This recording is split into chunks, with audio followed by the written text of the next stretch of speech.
I never really believed in sleep paralysis demons until it happened to me. I always thought those stories were exaggerations or hallucinations until I met mine. And now, every time I close my eyes, I pray I don't see him again. I'm 26 years old. I live alone in a small apartment on the third floor of a quiet complex outside Pittsburgh. I work nights at a dispatch center, so my schedule is flipped. Most people are just waking up when I'm coming home. I sleep during the day, and most of the time, it's peaceful. Until about 2 months ago. It started after I caught a fever, nothing major, just flu symptoms. But the exhaustion that followed felt heavy, like something more than just being sick. Every time I tried to nap, I felt this intense weight on my chest. Not pain, just pressure. I chalked it up to stress, lack of sleep, or maybe the flu lingering in my system. But that wasn't it. The first time it happened, I was lying on my back, staring at the ceiling fan. I remember checking the clock, 1:47 p.m. I closed my eyes, and almost immediately I felt myself sink into that weird state between sleep and wakefulness. I was conscious. I knew I was in my bed, but I couldn't move. And then I felt it. The pressure started at my legs, like someone was sitting on them. I tried to move, to even twitch a toe, but nothing. My arms were pinned, my jaw frozen. Then I heard breathing. It wasn't mine. It was raspy, shallow, like an old man gasping for air. And that's when I saw it. There was something at the foot of my bed, a figure, blacker than the shadows around it. It had no face, no features, just the shape of a man, tall, crooked. Its head was tilted at an unnatural angle, like it was studying me. I tried to scream, but no sound came out. My lungs wouldn't respond.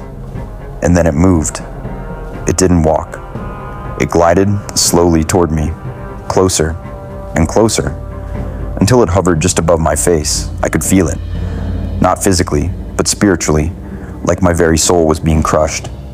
And then, just like that, it vanished. I snapped awake, gasping, covered in sweat. The clock still read 1:47 p.m. I thought it was a dream, but that was just the beginning. Over the next 3 weeks, it kept happening. Always when I was on my back, always when I was somewhere between dreaming and waking. Always the same figure, the crooked shadow with no face, just standing, watching. But it started getting bolder. Sometimes I'd feel its breath against my cheek. Other times it would whisper, in a language I didn't recognize, harsh, guttural words, like Latin, but wrong. I started sleeping with the lights on, avoiding naps, drinking coffee until I passed out from exhaustion. But even that didn't help. One night, well, afternoon for me, I stayed awake for 38 hours straight. I finally passed out at my desk, and that's when it showed me its face. It was the worst episode I've ever had. I woke up, but I was still sitting in my chair. At least, that's what it felt like. The room around me was pitch black. Not just dim, but pure, suffocating blackness. I could see nothing, but I felt something. It was standing right behind me. I could feel the heat of its breath. Then, slowly, it leaned forward, and I saw its face in the window reflection. I can't describe it properly. It wasn't a skull, but it wasn't a person either. It was this rotted, twisted, burning thing. Its mouth stretched way too wide, like its jaw was broken. Its eyes were pits, just empty holes. But somehow, I knew it was looking at me, and it smiled. Not because it was happy, but because it knew it had me. I woke up screaming, knocked my chair over. My desk lamp was broken. I didn't sleep for 4 more days after that. I started researching sleep paralysis, joined forums, spoke to people. They all said the same thing. It's just your brain waking up before your body. It's all psychological, but I knew this was more.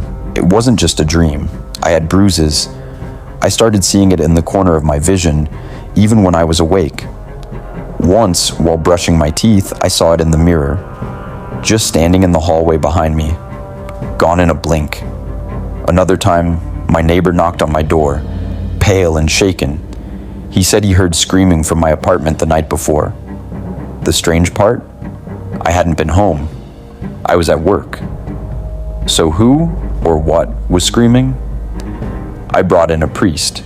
He wasn't very helpful, said my place didn't have any signs of spiritual infestation.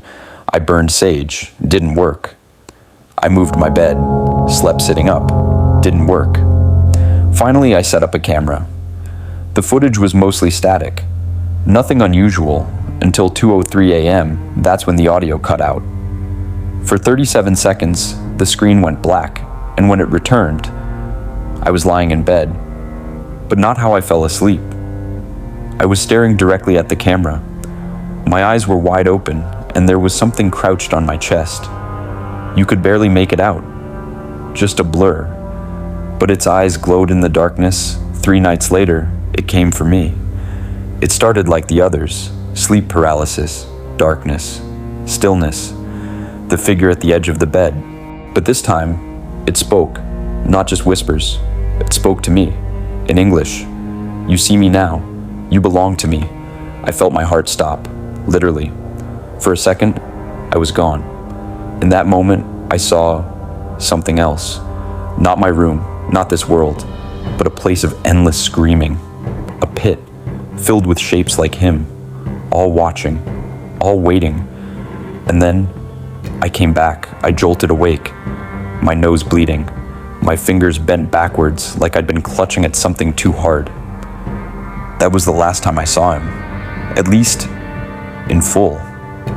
I don't sleep much anymore, maybe 2 or 3 hours at a time. I moved, got a new job, started therapy, but it still follows me. Sometimes I hear the whispers again, just under the surface of a dream. Other times I wake up and I can't move, and I know he's nearby, watching, waiting. I've met others online, people who've seen him. Not a demon, the demon. They say once you meet him, he never really leaves. He just waits for the right moment. And now, I wait too, wondering when the next time will be, because it's not a matter of if, it's a matter of when. And if you've seen him, you already know. Some nightmares don't end when you wake up. Some follow you into the daylight, and some live inside your own mind.